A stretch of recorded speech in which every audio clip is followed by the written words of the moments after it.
Welcome to Lead Today with me, Kalina. Let's talk leadership. And you should probably record what's happening. Sounds good. So hey, as I mentioned before we started recording, I always love to kind of get going by just asking, who are you and what do you do, so that everyone can get a sense of, what you're up to. Mm-hmm. Yeah. So, thanks for having me on. I'm so excited to have this conversation with you. My name is Mathieu, and I live in the Houston area with my husband and 3-year-old daughter and our dog.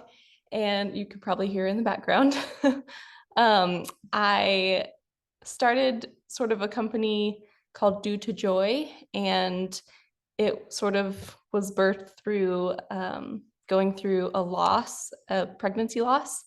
And I can get more into that later, but that's sort of what I spend my days doing, is chasing my toddler and working on that business/ministry. So that's what I'm doing. Oh yeah. Okay. And I definitely wanna ask about the ministry piece, because I know there's a faith component to it. So we're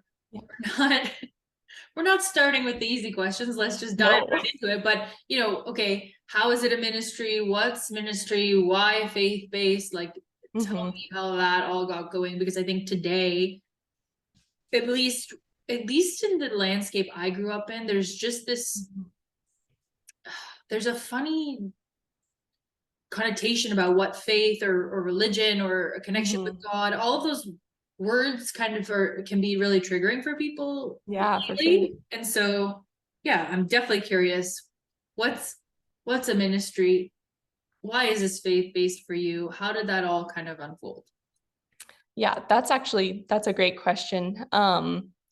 So I had a miscarriage in late 2016, and I grew up as a Christian. I sort of was a preacher's kid, and I had all this head knowledge of who God is. And I think as I walked through that miscarriage and felt this immense loneliness, something that really helped me walk through that grief was the community I found in my church.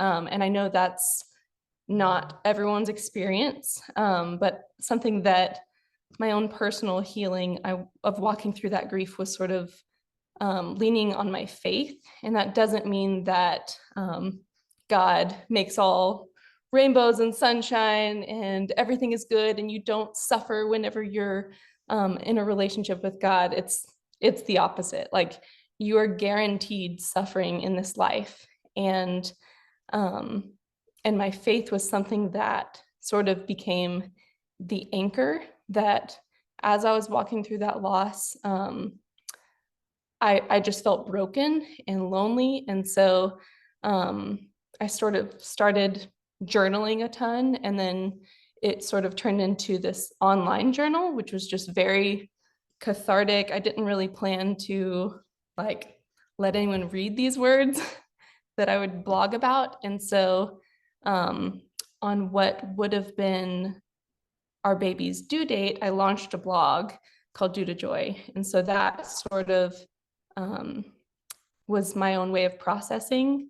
And if you read on my blog, you'll see sort of how that looked, the questions I had that I may never get answers to on this side of heaven. Like, I sort of blogged about my crisis of faith, I guess you could say, because I had questions of God, where were you in this? Why did you allow this to happen? Or what could you possibly do that would bring good out of this? And those are, I think, questions we all have, whether you are a Christian or any other religion. We all have these hard questions that we may never get answers to. And so leaning on my faith, I sort of had this underlying contentment that this life is not all that I will have, that I will suffer on earth, and it sucks. Like there's not oh, I'm a Christian, so I have to be happy about it. Like absolutely not. Suffering is real. And I think what tethered me to I'm going to have hope is that when I look at the heart of God, he has this empathy. Like he grieves with us and he hurts and mourns with us. He doesn't look down below and is like, sucks to suck. Like there's this love of a loving father that I experienced firsthand of like, I don't have to do this alone. Like even my own husband doesn't grieve the same way that I do. And I felt this closeness with God that it's honestly really hard to explain, but I will just stumble through it until I have no breath left. So if I could share that hope with other people who are mourning and grieving and feeling hopeless, because I've been there, then I feel like that's what I'll do. Yeah. Yeah. Would you say that's what ministry is? Is that sharing? So sharing hope. Yeah. Others is what ministry. Yeah. Yeah. Spot on. Yeah. And I think how I can love others is finding a need and meeting it.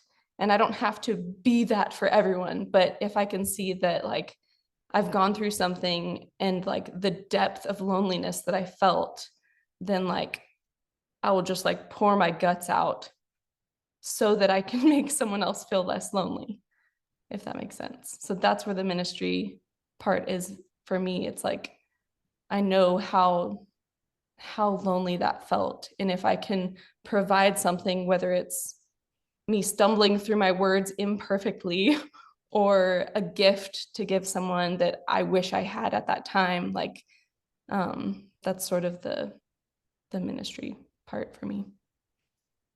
Yeah, which is so beautiful. And I think, I mean, clearly it's needed, right? You've sold thousands of these miscarriage care package or pregnancy loss, gifts, and so it's definitely needed. And you are providing hope for so many already through I think this package that you're providing, and I'm so grateful to have received it. It definitely was this like ray of sunshine at my doorstep. And yeah, I think there's something so nice about receiving mail, like, or just something Yes, totally. it feels like Christmas, like there's just this, Yeah. okay, it's nice to get a virtual gift card or something, but there's just showing up at my door, seeing this box, having a tangible thing just feels more real or connected, or like someone cares in a way. So definitely I like that option versus if you just, let's say, sent me an ebook or something. But one thing that you said that you said a lot of interesting things, but one thing that stands out is that your husband grieved differently from you. And I think a lot of people, it doesn't matter what loss it is actually, but in particular with miscarriage or pregnancy loss, there's that feeling of loneliness because your partner really doesn't seem to get it or communicate what's going on with them. And so yeah, I'm curious about that, or what you've noticed or what you did there, because I think that it's definitely the case that men and women respond differently to a loss like this in particular, but loss in general, because they're often more quiet, right? So yeah, what have you found works, or what did you notice there? Because I can definitely relate that less words, more kind of internal processing. Oh yeah. And it's like, where are you here? Like, what are you feeling? What's, it's all in there. So I wonder kind of what you did or what you've noted about that, because very different styles.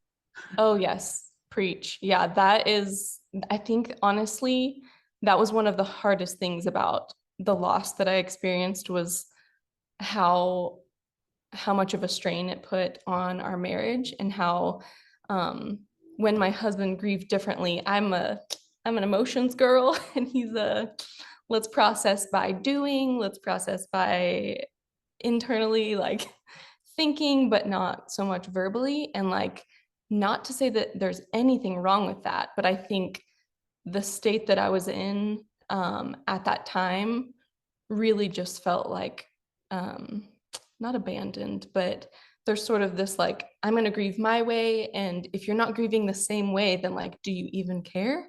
And that's such a lie that I believed, and have since like apologized and received forgiveness and given forgiveness for that aspect. But I think we were just both in survival mode. um, I mean, dads grieve too, and I think they're often overlooked in how society looks at that, of men like, pull yourself up by your bootstraps and like, let's get back to work, let's be strong for our spouse, for our wife. And like, tears are not weakness. And I think that's a struggle that like society norms are already what they're up to bat against. Um, so it's just hard whenever you're on different pages and you grieve differently. I've researched this quite a bit on the difference between typically how men and women grieve. Um, our hormones are wild, as you can imagine, after a loss. Like, it's a roller coaster. And so we often feel rejected if someone is not grieving the same way. And so I think I have this, hold on just a second, I'm trying to find.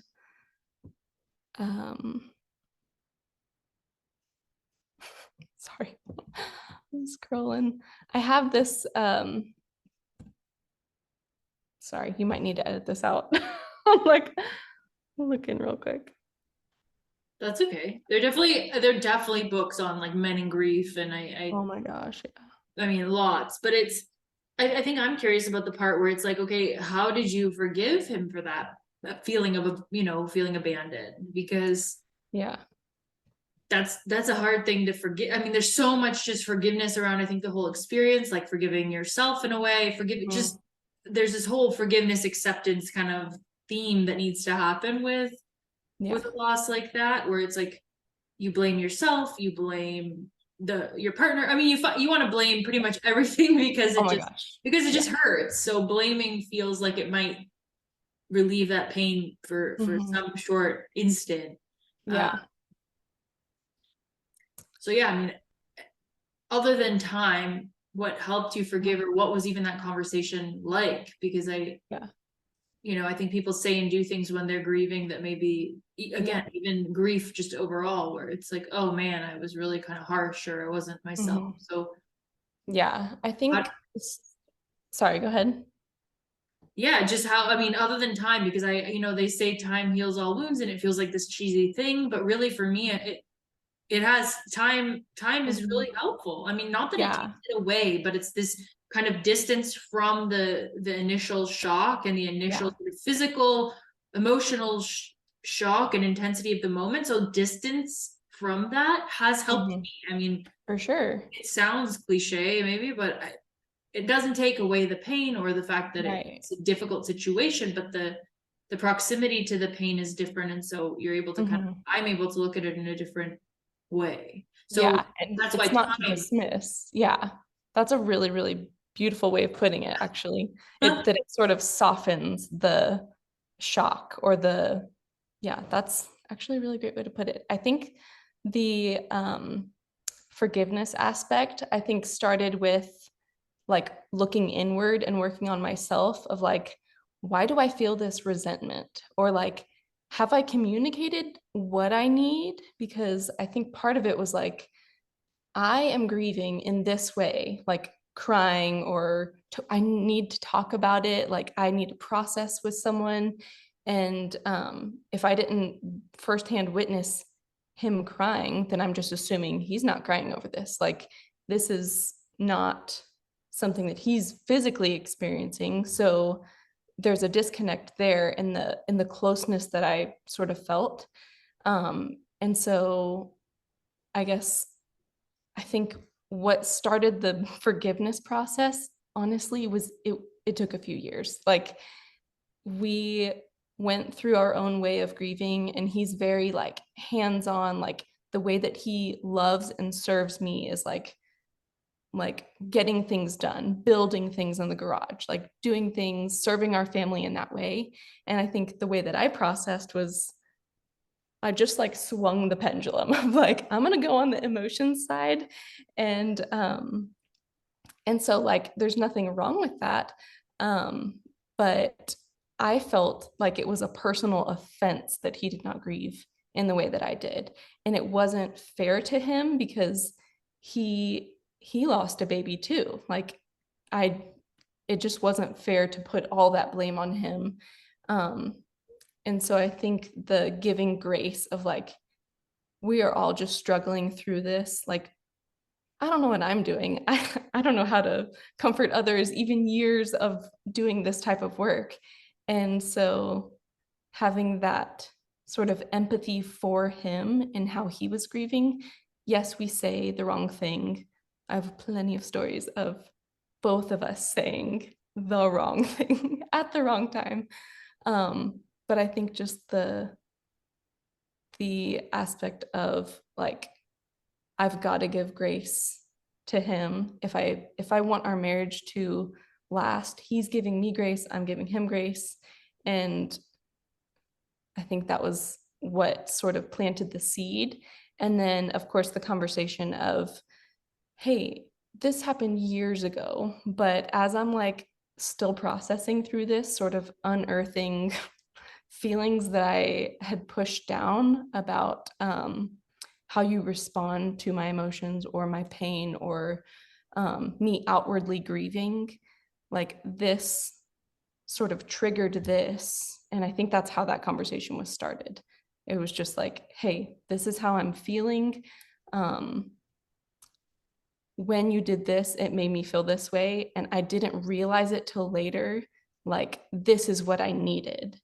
So heaven forbid we ever go through another loss. Like, I will give grace to you for how you grieve, and hopefully it would be reciprocated, and just grace upon grace upon grace.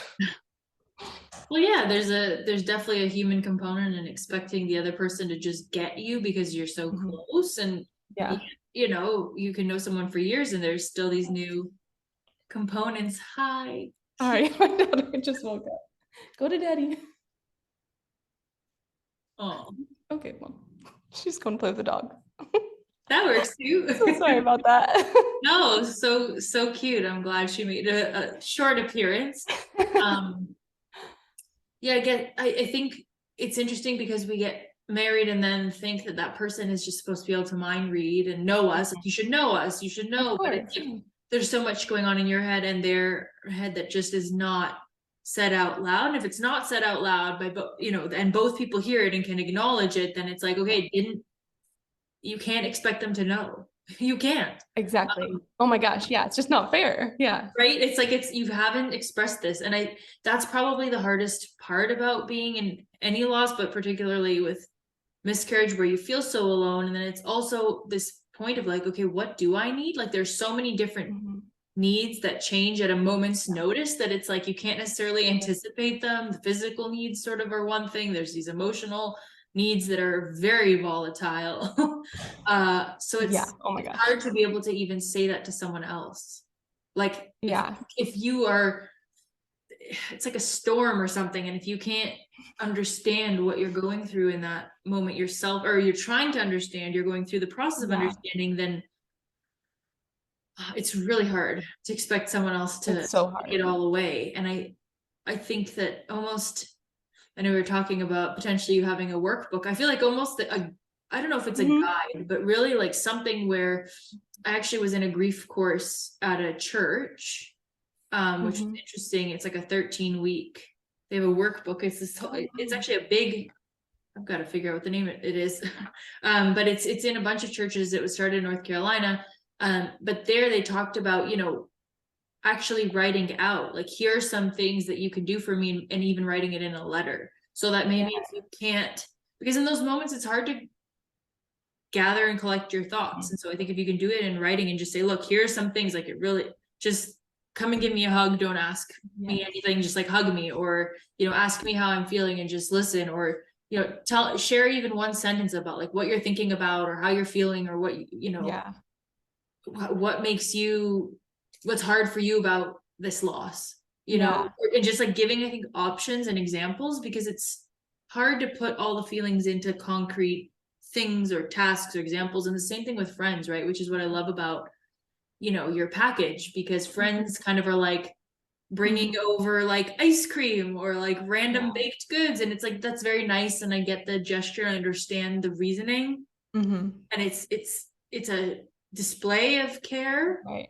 but it's sort of like, I need more or different, you know, like the ice cream is not going to do it. Like I need someone to sit with me and just listen to me, or I need, you know, like a book that, like, you've got some great books that people can, you got some great books that people can pick up, you know. Yeah, absolutely. You just tell me if we need a pause. Okay, one sec. I'm gonna go. Can you go find her? I thought she was with you. Oh, where is she going? Maybe in our room. She's talking to the dog. I thought she was talking to my husband. That's funny. Did you find her?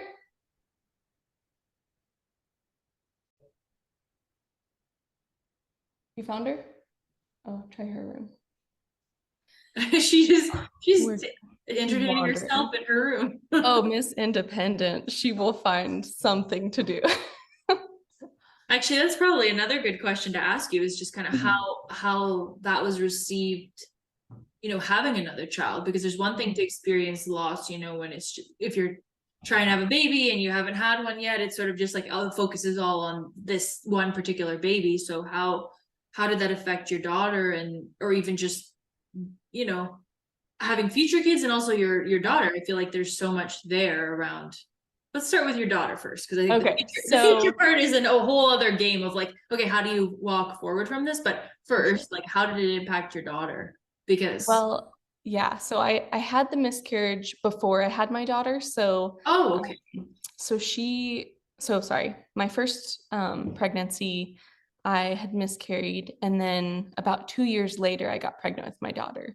Okay. So that was a whole a whole ton of emotions of like being terrified to even try again, being terrified to like, what if it happens again? And that sort of like process. And I blog a little bit about that like thought process. Just tons of fear and anxiety. I've always been kind of a fearful person, even since I was a little tiny kid. So that has been like a huge part of my testimony of just like walking through those fears, because everyone has fears, but I think I just like go overboard on the anxiety aspect. And so I was highly anxious in that pregnancy with my daughter. People would say things like, oh, you'll have more kids. And I'm just like, dude, you can't promise that. Like, that's not something you can guarantee. And it was supposed to give me hope. And it just felt like empty words, I guess. So throughout that pregnancy with her, it turned out to be a pretty high risk pregnancy. Anytime I'd go to the doctor, they'd find something else. And so I was just like tethered to hope. Like I had to tell myself like, today I'm pregnant. And I couldn't look in the future because I didn't know if I would take home a baby from the hospital. And so I was quite anxious. But yeah, that's a huge point of like walking through subsequent pregnancies after loss. It can be very, very exhausting, just like the mental load that people carry, because you want to have hope, but you don't want your hopes to be dashed again. And so I think it's heavy and it's hard. And I think there's probably people all around that you might see who have this big, beautiful belly and are pregnant. And maybe in your mind, you're thinking, wow, like it's so easy for them. Like their husband looks at them and they just get pregnant. But like everyone has a story. And I just have so much empathy for people who share their story and for people who may not share their story.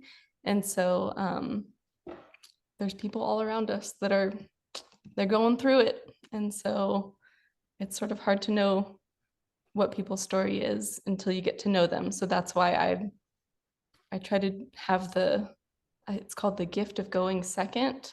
So like if I bare my soul and might look like a fool, like then the person I'm bearing my soul to now doesn't have to be afraid to also share. I don't know. So yeah, no, that's huge, because so many people will come out of the woodwork having experienced loss that you would have never imagined because you've gone first. So I think that's 100% almost factual, like just in terms of getting to know someone in any regard. It's like if you're willing to go first, I think that makes complete sense. I love that. That takes courage too. You talked about, sort of fear versus, let's say, courage, or being brave and going for something. And I think going first absolutely takes the courage of like, it doesn't matter how I look or come across, like I'm willing to share my vulnerability. And I think that's one question that I have. I know you mentioned, you say it a bit in the blog, but what turned the corner for you, or what was the moment where you're like, okay, I'm ready to try again, or I'm ready to open myself up to this again, right? Like, what was that? Do you remember? Do you have a turning point, or was there something that kind of, or was it just? Yeah, I think you have to make a choice, right? Like, okay, I'm ready. Like, I'm consciously ready to do this again. Like, I think there's that moment. Right. I know it's hard to put into words because the way that looked for our family, I was immediately after the loss, I was like, don't touch me. Like, I'm terrified of this happening again, just real honesty. And then, so it was hard because as we grieved differently, we also were on different pages for when we were ready to try again. And so I was very like crippling fear of it happening again. So I wanted to take my time. And once I finally felt ready, then my husband didn't necessarily feel ready. And so we were just like juggling, like, okay, we're working on our relationship and we're trying to figure out, we both want to have kids, but it was tough. It was so tough. So, yeah, to answer your question, I don't know when that moment was of trying again. I think it was just making the decision of like, this is a desire that we both have to continue to try to build our family. And it will be scary, and I'm not alone. Like, that's just the constant thing, that whenever I am struggling with fear, anxiety, I believe the lie that I'm alone. Like, no one else knows what I'm going through or what I'm feeling. And so whenever I fight that, it's like, okay, I've identified the lie that I am alone, and where's the truth in that? So I had like scripture, I had Bible verses that I would tape on every surface in my car, at my school. I was a kindergarten teacher at the time. So I had it just like, I'd memorize stuff that if I was having a particularly hard day holding on to hope, that I would just recite those. And there's nothing magic about those words. And I had to recognize that like my hope is not in a living baby as much as my heart grieves and wants and desires and needs. Really felt like I needed that. I had to have the resolve of like, this life is worth living even if I don't get that desire fulfilled. And like, I am not alone, even if. And so I think that was the main uppercase, capital, bold letters of even if, that I had to be okay with. And yeah, just held on to that throughout trying, and it didn't happen right away. So each negative pregnancy test was, I'm going to be okay, even if this doesn't happen. It's not bad to voice my desire for this to happen, to grow our family, but like just a base level contentment of, this life is worth living, even if I don't get XYZ. Yeah, it's really interesting, isn't it, how much we want control. And this, we have these timelines and expectations, and it's I think an experience like this definitely just shatters all that sense of control, and really Yep. it's humbling, for people that are, I can definitely say, kind of type A, like want things to work, want things to be in their order or orderly in their place, like it's really comforting to be able to plan things or think you can plan things. And so definitely for me, it's like, look, like you said, okay, well, I'm pregnant today, and today is Yeah. today, and I just have to just Yep. have to take today for what it is. I think that that's, oh man, for me at least, it's like a lifelong practice Yes. in everything I do. Yes. Like in it, and so this is just one area where I think you kind of have a real light shining on the fact that, look, you have so little control, and so you can only control kind of what you think about and Yeah. how you respond to things. Yeah, Because for sure. yeah, the rest of it doesn't exactly work that way, which, yeah, and I think that kind of also takes me to, your business, which, how has it been? I mean, it's sort of thousands of boxes. So, I mean, clearly there's a need. How did that, coming from such a hurt and difficult situation to go to this, I think, really successful company that's helping thousands. How is that sort of journey of control or not control, but how is the journey of growing due to joy, and see Yeah, how many people really need what you're doing? that's very sweet. I think it sort of started out as me um finding a creative outlet as I grieved. So I started making these macrame rainbows, and that's sort of what started Due to Joy Rainbow Co. and and then I got pregnant with my daughter, and so a baby born after loss, there's a term called a rainbow baby. And so, not to say that the baby that you lost was a storm, but the grief, the loss, the heaviness was the storm, not the baby. So, so that's sort of what started Due to Joy initially. It was very like rainbow, hope filled, like a tangible gift that I could give someone. And in the process, that was me like creating and having something to do with my hands, because I'm a very crafty person. Like that was how I processed through my grief. I had all these multi passionate things of like, I'm going to start watercoloring. I'm going to start hand lettering. And so it was always something that I had to do. And so as I started making these rainbows and sending them to people, it gave me something to do with my hands. But then in my own personal life, I still was blogging about loss. And so I have been able to talk to people all over the world that have lost babies at all types of gestation, all like early losses, late term losses, losing their child from SIDS, like unimaginable pain. And the resounding thing that I kept hearing is, hey, do you have any resources for this? My friend is going through a loss, and I don't know what to say.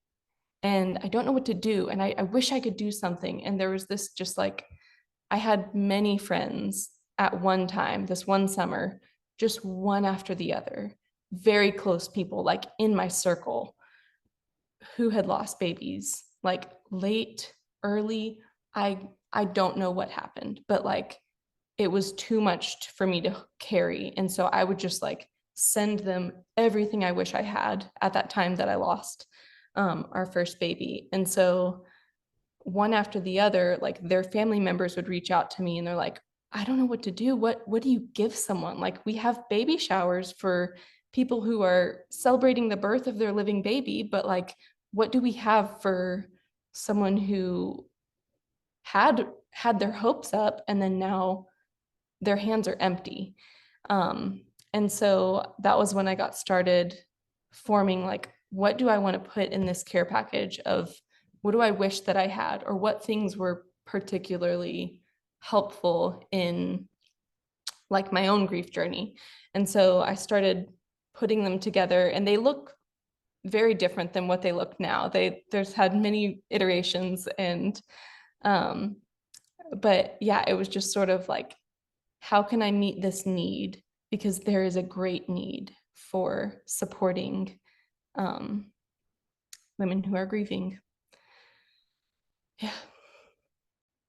I think it's beautiful that it came from a need. A lot of people in the startup space, they have these solutions in mind, but they're not really thinking about the problem. It's in the software space. When I started Chiefly, I saw a lot of people in this accelerator I was in, and it was about, well, I've got this really great idea of this technology that we want to use, but the problem wasn't clear and it was sort of ambiguous. And I think that what you're doing is really taking a deep need, and then organically people were asking you, right? So you had that demand, that interest. And I think people, it's what I write about in my book, and it's something I've been, even with myself, I continuously ask myself, like, okay, where am I being called to serve as well? Like, because there's, again, this idea of control. There's this idea of like, this is what I do, or this is how I help, or this is what I went to school for, this is what I like. You've got this track of like, I'm a kindergarten teacher, like this is what I do. Like you have this idea of who you are and what you do and how you help kind of in your head. And then, I mean, you might be called to serve differently. And it was in that grief course that I took. It was at the same time there was a course about your gifts, spiritual gifts at church. And I kind of thought, I don't know, it was about how you bring your spiritual gifts to your career. And I thought, oh, well, I do career coaching. I help people with their work. Like I know what I'm doing. And I walked into that course falsely confident, kind of thinking, well, I know what gifts are. And it was like, I was shocked at how the Bible really does lay out these spiritual gifts of, let's say, shepherding or hospitality, and just thinking about it from a gifts perspective of like, okay, what am I actually really drawn to and naturally good at? I will talk to anyone in a room. Like I don't care who it is. Like that's always, since I was a kid, that's how I have been. And so it's like something like hospitality. It's so who I am at my core, but I had never thought about it that way. I thought about, okay, my marks in school, or my, again, my degree, or the roles that I've held previously. And so I just think it's so interesting that you answered that call, because it really was a call, and you could have just kind of moved on, or, I mean, there's so many different permutations of what could have happened, but you answered that, and you've helped thousands as a result of answering that call. And so I just think, yeah, was there a moment there you kind of said, okay, I got to switch from teaching? Like, when was that moment when you could say, okay, like I'm going all in on this? Because I think a lot of people that are starting businesses, they might be doing it part-time, or kind of they're sort of teetering on, okay, I like this, but is this the thing for me? And you were getting outside demand and validation. So that's one thing, right? People do want what you're offering, and it's really needed. So there was like clear, okay, people want this. That's good. But so when was the moment for you when you were like, okay, I'm going to do this thing, like I'm going all in? Because I think that's a really important moment for business owners, when they decide, okay, I'm all in on this idea and this company. So when was that specifically? Because it sounds like organically it kind of just grew, So, and it did shift a bit when I mainly focused on the rainbows and the macrame and all of that, to switching over to like mostly gifts for the highs and lows of life. So whenever I was teaching kindergarten, I thought like, this is what I'm going to do for my life. Like I am born to be a teacher. And it was so hard. But I grew to really love it, and like really love teaching. Went to college for it. Like I thought this was what I was called to. And then as I went through that loss, and then a couple years later got pregnant with my daughter, I was asked by my admin, by my principal, like, are you going to be here next year? Are you going to renew your contract? And I struggled so hard with like, I want to stay home with my daughter, but I don't know if I'm bringing home a living baby from the hospital. Like I can't make this in months in advance. Like that is it was such a triggering question to be like, are you going to teach next year? Like, I don't want to not have a job and not have insurance if I'm still going to be going through this. So I remember that moment of being like, I need to make a decision on something that I don't really have control over at this moment. So I decided I'm not going to renew my contract. I'm going to stay home. And so that July I had my daughter, and as I made the rainbows, it sort of shifted. About a year after that, I started making the miscarriage care packages. And so that is where my heart is. So I don't even make macrame rainbows anymore. Like I was up till midnight every night wrapping these rainbows, and like my hands were blistered, and I was like, I'm too young for my hands to not work. I'm going to get carpal tunnel. Like this is just too much. So I couldn't keep up with the rainbows. So now I have DIY rainbow kits. So I give you all the materials to make it, a video, a tutorial. So I still have rainbows, but I'm not doing the rainbows anymore. So now it's more of my focus, my heart is in the care packages portion. Yeah, and you mentioned, the highs and lows of life. So what else? I mean, people will definitely link to your stuff so that people can check out, everything that's there. But what other highs and lows, or is there, I guess they can just look at it, but is there anything else you'd want to kind of highlight? Because definitely the miscarriage care package is sort of the shining star, but there's other stuff. So what else? What other highs and lows? Yeah, the miscarriage one is the one I'm most passionate about. But I do have other care packages and gifts for bringing home a new baby. It's a gift that has some goodies for the mom and the baby. A swaddle set, a mug, a tea, like comforting, cute, cozy items. I also have gift sets that are for grieving dads. So I discovered that we show up for the mom, we ask the mom, hey, how are you? We ask the dad, hey, how is she? Like, how is your wife? Not, hey, how are you? And that, like, it breaks my heart. And I even catch myself doing it. So I had on Father's, last year on what would have been our miscarried baby, Avery, on what would have been her due date, I always like to do something meaningful on that day. And so I launched a care package for grieving dads. So that is very dear to my heart. I also have just keepsake items and like jewelry, and could be materials or resources to give you hope if you need help holding on to hope, and encouragement, or things that would encourage you if you are grieving. So there's a whole buffet of different things for those two things. Yeah, I think you're doing such meaningful work. It almost like it makes me so emotional to just think about it. It's such a vulnerable moment for people, and so needed. And I think that there's really, I guess I haven't looked enough, but I think that there's not much out there in terms of tangible encouragement. And that's something, I mean, obviously you can go to the Bible or an encouraging text or friends, but there's just, again, I think, like you said, you come home and you're not holding a baby in your arms. There's something so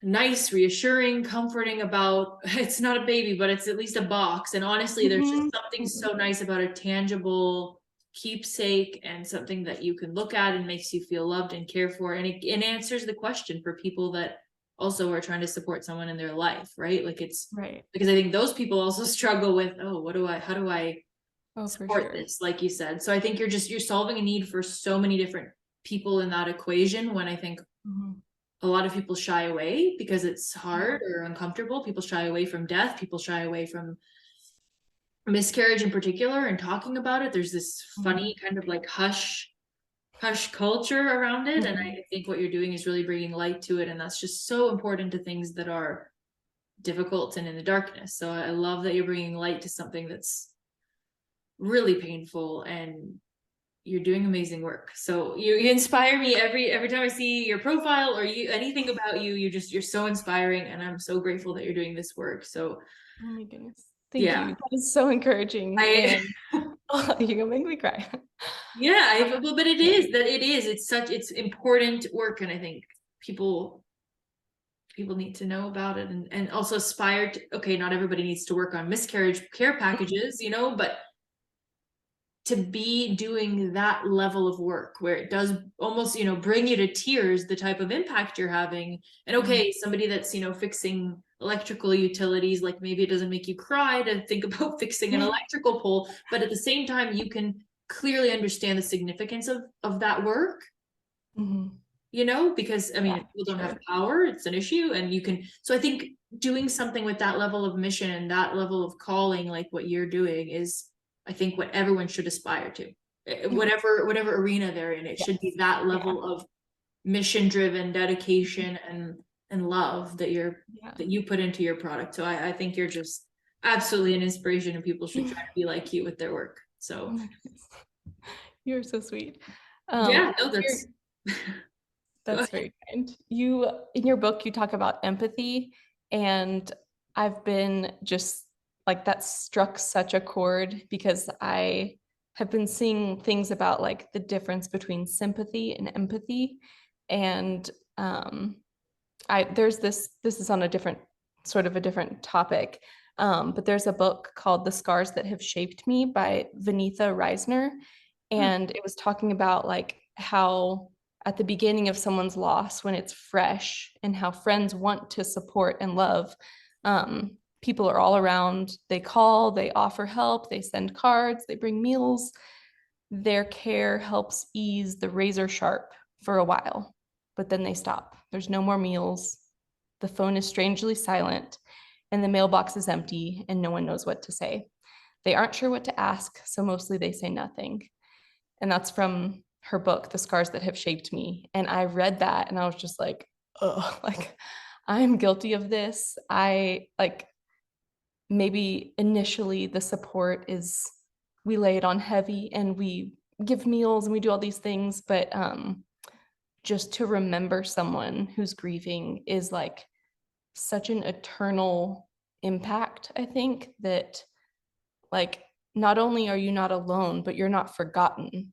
And so that is what I want grieving people to know. Like, you don't have to do this alone, but I will remember with you. Like, your baby matters, your loss matters, and like your experience matters. And so I think the empathy point of like, not only are you not alone, but I hurt with you. Like, I feel with you. And I think at the beginning of starting to send these care packages, anytime an order would come in, I would weep until my nose bled. Like, it was rough. Like, I'm such a feeler, and it was like maybe unhealthy in how deeply I was affected by, and I still am moved to tears. I'll read sort of the gift message that someone sends to to their loved one, and I'm just moved to tears, because I'm like, that is it. Like, this person is walking with them. And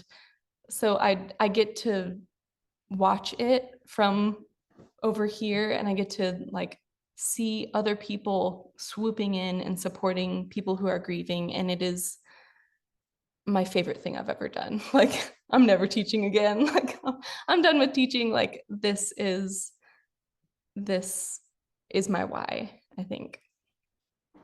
Yeah, which is a really important one. Like I said, I think it's really underserved. And you're giving me product ideas. Now I'm going into like business mode, but because, like even a due date gift, to your point of, yeah, definitely the calls do stop like 2 weeks later. And it's kind of like, okay, people just keep going, and time kind of keeps moving, and people do, they've got lives. And I get it. Like, you also don't want to bring something up and potentially hurt someone, or kind of like be the person that brings it up to make it maybe uncomfortable, or maybe they weren't thinking about it and now you've brought up old feelings. Like, I know, people kind of tiptoe around it. They don't want to hurt someone that they care about. So I get that. But I definitely think, hey, like even a due date gift, like, hey, think like not that we're trying to get you more work to do, but I do think something that says, hey, like Yes. Still thinking about this, and I mean, there are women that have had multiple losses, you know, like, and I was just reading about a woman that had like 6 before she had her son, and I'm just thinking like, Oh, you know, at that point, it's so like one is so fresh in your mind, but like 6 at some point, you're like, ouch. I mean, yeah, like it's sort of it feels like a lot of hope has to be there, and Oh my persistence and goodness. all kinds of things,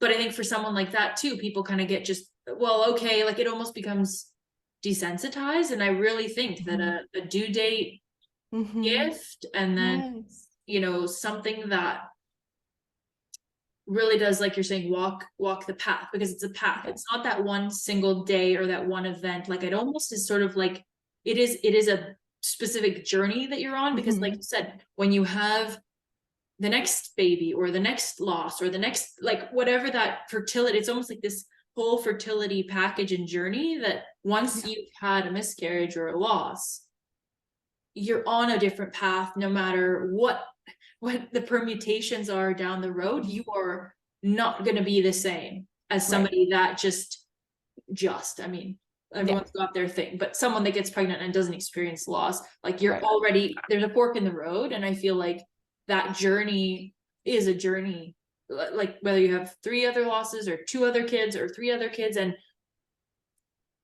I don't know that there's support for that unique path. Even let's say you're pregnant after a loss, all of the nervousness and anxiety and the things that come with that. And how do you deal with your partner? How do you deal with your family? How do you deal with a baby shower? Do you want one? You know, like that's a difficult thing to go through if you're not sure, like all these kind of, so I don't know, it feels like there's a lot of work there's a lot of work to do beyond miscarriage. I feel like miscarriage is almost like a door that opens to this whole other world and journey of what it means to be a mom after that. Even maybe parenting, because I'm sure like you look at your daughter as a miracle, you have a different reverence for life, and Definitely. it's such a miracle. And you like, it just changes the way you see everything. It changed the way I see my dog, you know. I'm like, oh my god, I'm so lucky that you're here, I'm so glad you're here. Like it makes me like so much more aware to, you know, to count my blessings in a sense. And so and even how I look at other people and their experiences, like the empathy that I feel toward someone who's grieving and their spouse grieves differently, like girl, you know, like, or someone in the grocery store who has a bushel of children in her cart, and it's just like, I don't know what she went through to get that. And so even just looking from afar, like the empathy that perspective has given me, it's like I want to offer others that same comfort. which you do, and you are. And I think that, you know, again, it is tough to have something so painful and say, oh, there's joy out of this, or there's a cause for it, or there's a reason. And there's a huge, in the thick of it, it does not feel like it should be happening, but you know, there was a reason for it, and it literally changed the whole trajectory of your life. And so it was necessary. What, you know, that pain and that suffering and that particular pain and suffering was it was something you needed to learn. At least that's what's helped me in the different so many different scenarios where I've suffered. It's like, okay, I'm learning something so specific through this particular tragedy and this suffering. So I not that it's easy in the moment, but I've started to kind of welcome or embrace pain and suffering, because I'm so clear that it does something for us. Like it's really for us, for our good, for our development. And so so good. It's not it's hard. That's a hard, I mean, it's hard, right? In that moment, you might be like, okay, this just sucks. So don't hit me with any of this. Like there's a purpose in the pain stuff. Like don't come near me with not the time. Which is like, that's fine. It's taken me years as well. So I think like a realistic timeline. And then this support question, I still think there's more to be done, and you're doing so much already, but I'm excited for what you do next and what else you put out there, because I think there's just so many people hurting that could use your your positivity and hope, encouragement. So again, I really appreciate what you're doing, and I want to do anything I can to get it out to more people because it's so necessary and needed. So yeah. Well, I'll share all the links so that people can find you. And I'm really just grateful for you and your friendship. You've been a breath of fresh air in my life, and I'm so grateful for you. So thank you. Thank you. I truly consider you just a dear friend, and I'm so thankful for you. So back at you. Thanks so much for taking the time to listen to this episode today.